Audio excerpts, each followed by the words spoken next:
गांव में चलोगे? क्यों? वो गांव वालों का फोन आया था, प्रोटेस्ट कर रहे हैं गांव में। प्रोटेस्ट किस बात का? अपना सरकारी स्कूल था ना, बंद हो गया। अरे यार, बंद नहीं हुआ हो, मर्ज हुए है। मर्ज मतलब? मर्ज मतलब अपना गांव में 2 सरकारी स्कूल थे, दोनों में बच्चे कम कम थे। अब दोनों को मर्ज करके एक स्कूल बना दिया।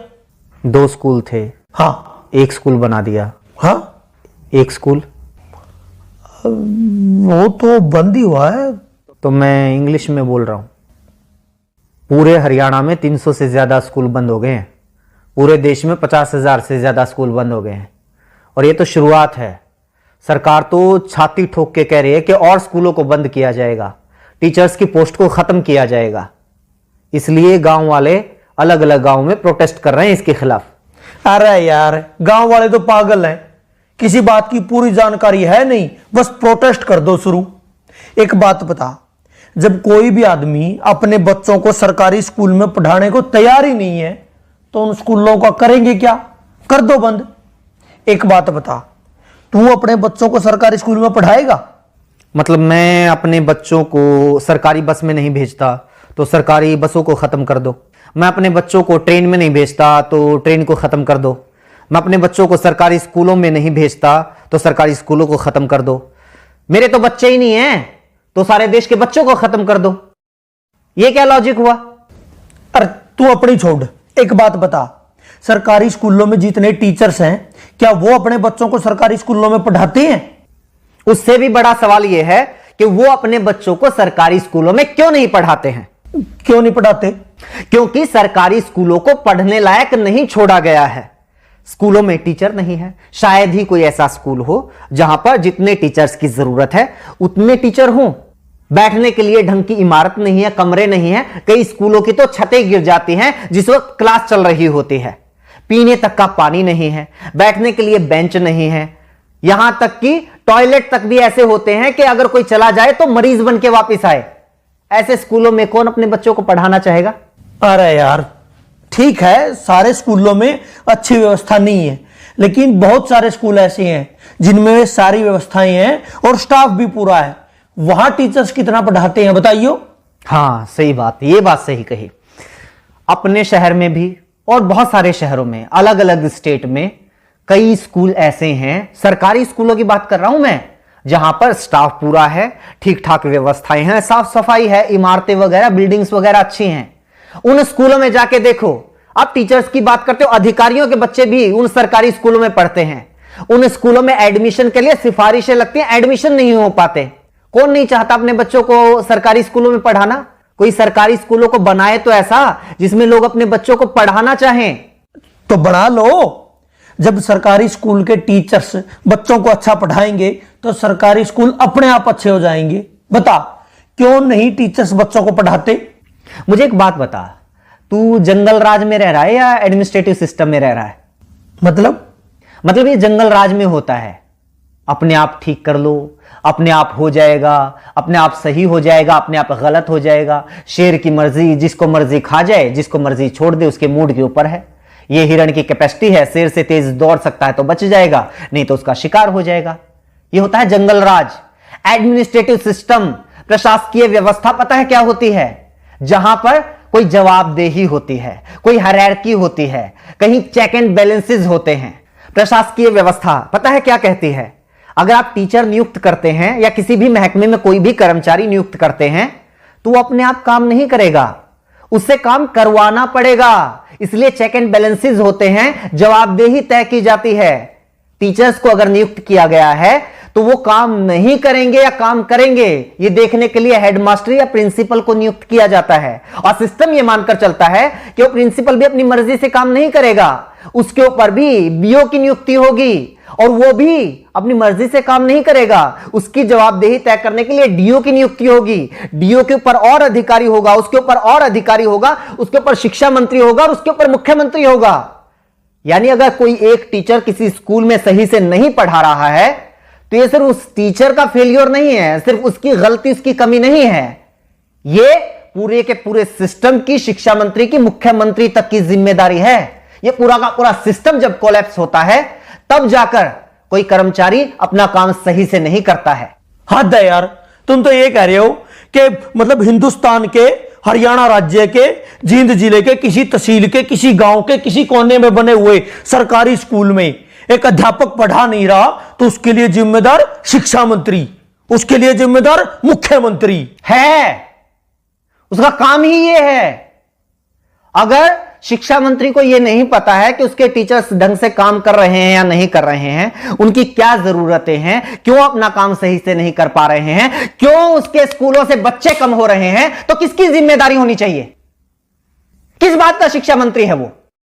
अगर वो अपने स्कूलों को सही से नहीं चला पा रहा है तो उसको हटाओ नौकरी से, किसी और को लगाओ। और क्या बात करते हो, सरकारी स्कूलों के टीचर्स अपना काम नहीं करते? यही सरकार होती है ना, यही सरकारी कर्मचारी होते हैं जब इन लोगों की ड्यूटी लगा दी जाती है कि जाके पता करो गांव में कितने लोग खुले में शौच करने के लिए जाते हैं। सुबह 4 बजे 5 बजे उठ के बाहर कौन पोटी करने के लिए जा रहा है, उनकी गिनती यही टीचर्स करते हैं। कभी परिवार पहचान पत्र बनाने में ड्यूटी लगा दी जाती है, कभी कावड़ियों की सेवा में लगा दी जाती है, कभी मेले और मंडियों में ड्यूटी लगा दी जाती है, और उन टीचर्स से यही सरकार काम लेती है। वो काम तो बड़े अच्छे से कर देते हैं टीचर्स। पता है क्यों? क्योंकि सरकार टीचर से वो काम करवाना चाहती है, शिद्दत से करवाना चाहती है, इसलिए वो काम करवा लेती है। लेकिन यही सरकार नहीं चाहती कि ये टीचर्स स्कूलों में पढ़ाएं।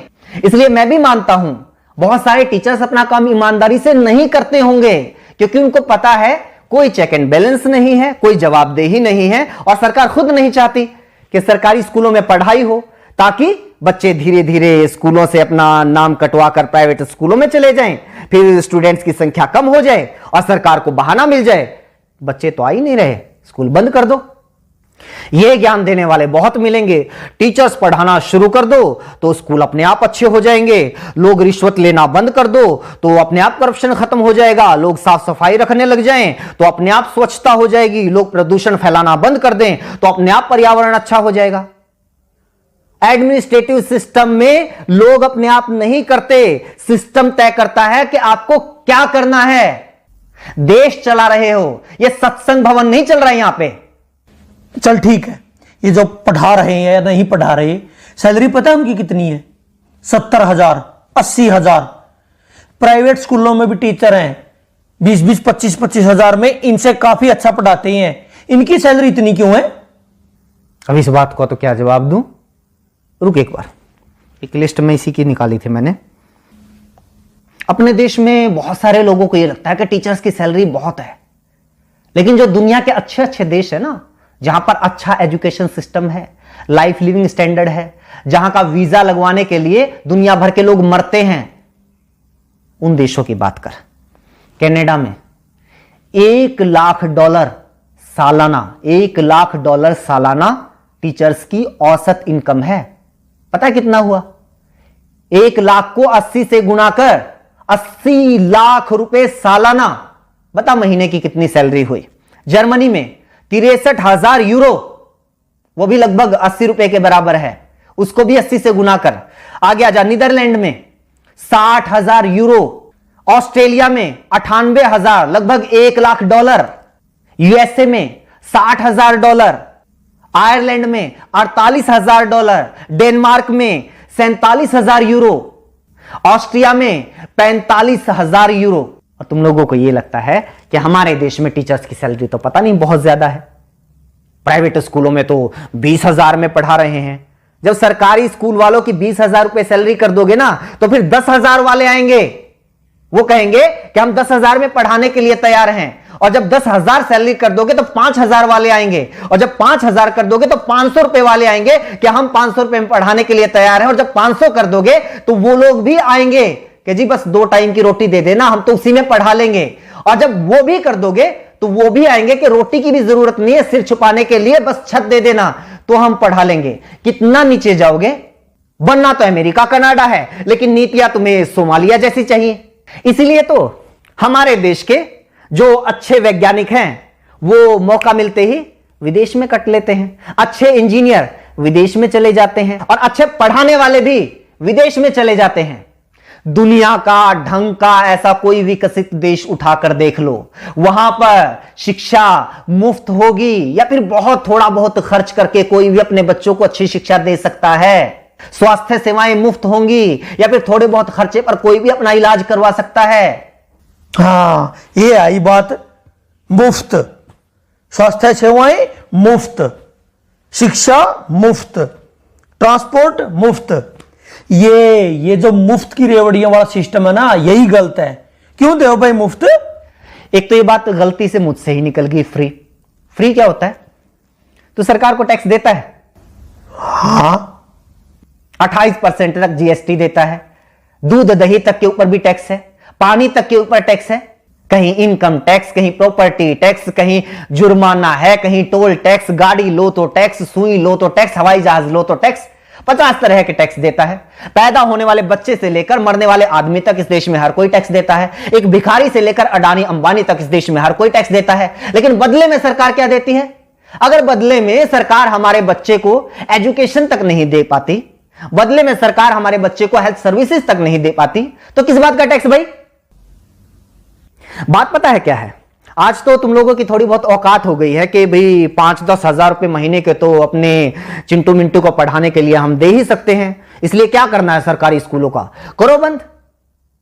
अपने चिंटू मिंटू की चिंता है, लेकिन वो जो मनरेगा के मजदूर हैं वो कहां से लेके आएंगे भाई 5-10 हजार रुपए महीने की फीस? उनके बच्चे कहां पढ़ेंगे? मजदूरों के बच्चे, गरीब किसानों के बच्चे, उन लोगों के बच्चे कहां पढ़ेंगे जो लोग दिन में 100 रुपए कमा के लेके आते हैं और 80 रुपए का पौवा पी के सो जाते हैं बीवी को पीट के? वो बच्चे कहां जाएंगे? अगर ऐसी ही सोच कुछ साल पहले और लोगों की होती तो ना तो किसी मल्लाह के बेटे को अब्दुल कलाम देश के राष्ट्रपति बनना था और ना ही किसी चाय बेचने वाले के बेटे को प्रधानमंत्री बनना था। जाके पढ़ लो इन लोगों का इतिहास, जीवनियां, कौन से सेंट जोसेफ कॉन्वेंट स्कूल में पढ़े थे, इन्हीं सरकारी स्कूलों में पढ़ के इतने बड़े लोग बने हैं ये। और कॉन्वेंट स्कूलों में अपने बच्चों को पढ़ाकर चौड़ा होने वालों, याद रखना कुछ सालों के बाद अपने इन्हीं चिंटू मिंटू का नाम सरकारी कॉलेज, सरकारी यूनिवर्सिटी, सरकारी आईआईटी, सरकारी आईएएम, एनआईटी, सरकारी संस्थानों की लिस्ट में ढूंढते हुए मिलोगे। तब तो नहीं कहोगे कि ना हम तो अपने बच्चों को सरकारी यूनिवर्सिटी में नहीं पढ़ाएंगे, सरकारी कॉलेज में नहीं पढ़ाएंगे, हमें तो डीयू में एडमिशन नहीं चाहिए, पीयू में एडमिशन नहीं चाहिए, एमडीयू में केयू में एडमिशन नहीं चाहिए। तब भी पढ़ा लेना अपने बच्चों को प्राइवेट कॉलेज में या फिर प्राइवेट यूनिवर्सिटी में। पता है क्यों? क्योंकि प्राइवेट यूनिवर्सिटी से डिग्री करने वालों को तो मानते भी नहीं लोग कि ये सही डिग्री होगी, क्या पता फर्जी हो। ये रुतबा है आज भी सरकारी संस्थानों का, और कुछ साल पहले तक सरकारी स्कूलों का भी यही रुतबा था। लेकिन धीरे धीरे धीरे धीरे हालात ऐसे कर दिए कि आज सरकारी स्कूलों को बंद करने की मांग वो लोग कर रहे हैं जो खुद सरकारी स्कूलों में पढ़कर यहां तक पहुंचे हैं। मेरा ऊपर क्यों गर्म हो रहा है? मैं तो ये कह रहा हूं कि मतलब सारा सिस्टम ही खराब है। हाँ तो सिस्टम को सुधारो ना। ये क्या बात हुई? सरकारी स्कूलों को बंद कर दो, सरकारी अस्पतालों को बंद कर दो, सरकारी बस सेवा को बंद कर दो, सरकारी रेलवे को बंद कर दो। ये सारी चीजें अगर सरकारी बंद हो जाएंगी, ये सारी चीजें प्राइवेट हो जाएंगी, तो फिर सरकार क्यों सरकारी होनी चाहिए? 20,000 रुपए में शिक्षा मंत्री भी मिल जाएगा, 25,000 रुपए मुख्यमंत्री भी मिल जाएगा, असल में तो फ्री में मिल जाएगा। असल में तो उल्टा मुख्यमंत्री शिक्षा मंत्री बनने के लिए पैसे देने वाले लोग मिल जाएंगे। इनको भी ले आओ प्राइवेट। सिस्टम को सुधारने की बात करो ना, टीचर्स को दोष देके नहीं नहीं बंद करो, इनकी ज्यादा सैलरी है। वैसे जितना इनका काम है ना, इनके लिए तो 10,000 भी ज्यादा है। मतलब मेरा चाचा का लड़का है, सुबेरे 8-9 बजे स्कूल में जाना, 2-2:30 बजे वापिस आ जाइए, हैं संडे की छुट्टी, कई बार सैटरडे की भी छुट्टी, फिर होली दिवाली, मतलब छुट्टी छुट्टी पता नहीं कितनी छुट्टी होती हैं। तनख्वाह 60,000-70,000 रुपए। और यहाँ देखो दिन रात मतलब दुकान में काम करा, होली दिवाली कितने बार तो यार पता नहीं छुट्टी हुआ नहीं हुआ, 9-10 घंटे कम से कम दुकान खोलते हैं, दिन रात मेहनत करते हैं, तब जाके 2 पैसे आते हैं घर में। असली समस्या तो ये है ना, मेरी बुआ का लड़का सरकारी लगा हुआ है, मेरे चाचा का लड़का सरकारी लगा हुआ है, मेरे पड़ोस में सरकारी लगा हुआ है।